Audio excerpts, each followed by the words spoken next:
বাইরে গিয়ে পেঁয়াজি খাবো। হ্যাঁ, পেঁয়াজি আর কিছু খাবা? শুধু পেঁয়াজি খাবো। ঠিক আছে, তাই হবে।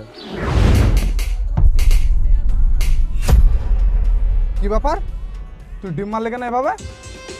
আরে কে কোথায় আছিস? বরণডা লিয়ে আয়, মিষ্টি লিয়ে আয়। আমাদের জামাই এসছে হাটে, মিষ্টি খাওয়াতে হবে। এই তোকে ডিম মারবে না তো কি করবে রে? তোকে গ্রামের লোক প্রধান করেছিল কিসের জন্য? কাজের জন্য করেছিল, কাজ করে দিয়েছি, হয়ে গেছে। কোন কাজটা করেছিস দেখা একটা? কি কাজ করবো বাবা, দেখছিস না নাকি সব রাস্তাঘাট কাল আমি করেছি। গ্রামের জন্য কি করেছিস? নিজের লেগে দুতলা বাড়ি করেছিস, ব্যাংক ব্যালেন্স করেছিস, নিজের ছেলেকে প্রাইভেট স্কুলে পড়াচ্ছিস, আর বলছিস যে গ্রামের জন্য কাজ করেছিস না? ভাই আমাকে একটা ডিম দাও, ওর মাথায় মারি। শালা গ্রামে সবারই উপরে অত্যাচার করেছিস। শালা আজ মেলা দিন ধরে বলছে আমার আব্বাকে বেকার ভাতা করে দেবো, আজ বন্ধ করে দেয়নি। শালা টাকা নিয়ে টাকাও ঘুরিয়ে দিচ্ছে না। খো শালাকে এরকম ভাবে ছেড়ে দাও না, মারো শালাকে। আমি আর এখন প্রধানের পদে না, আমি প্রধানের পদ থেকে ইস্তিফা দিয়ে দিয়েছি। ইস্তফা দিয়েছিস মানে? তুই ভাবছিস যে পার পেয়ে যাবি? হ্যাঁ, এই তোরা দেখছিস কি? মার শালাকে। মারো শালাকে, আরো বেশি বেশি করে মারো, মেরে নাক করে দাও। আরে ছাড়েন না, মানে ছাড়েন বলছি, ছাড়েন।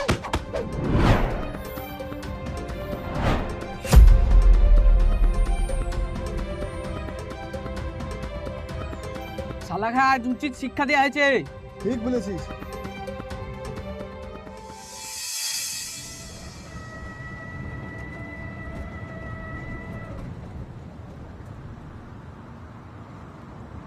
এই বাবু শুনো, হ্যাঁ বলেন। তোমার আব্বার নাম কি? আমার আব্বুর নাম মাইনুল। ও, তুই ওই মাইনুলের ছেলে?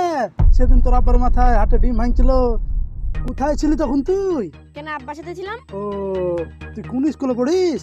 বহরমপুর স্কুলে। বহরমপুরে কেন? তোর আব্বা এখন তোকে কলকাতাতেও পড়াবে, লোকের টাকা। কি সব কথা বলছেন আপনি? আমি ঠিকই বলছি। তোর বাপ এখন কোথায়? কেন, বাড়িতে। বাড়িতে আছে না পালিয়ে গেছে? বাড়িতে লুকিয়ে থাকতে বলিস, নাহলে বেরোলে পাবলিকে পিটি মেরে দেবে। তুই আবার বড় হয়ে তোর বাপের মতন হইস না। তোর বাপের মাথায় সবাই ডিম ভেঙেছে, তোর মাথায় তখন সবাই গোবর মারবে। যাহা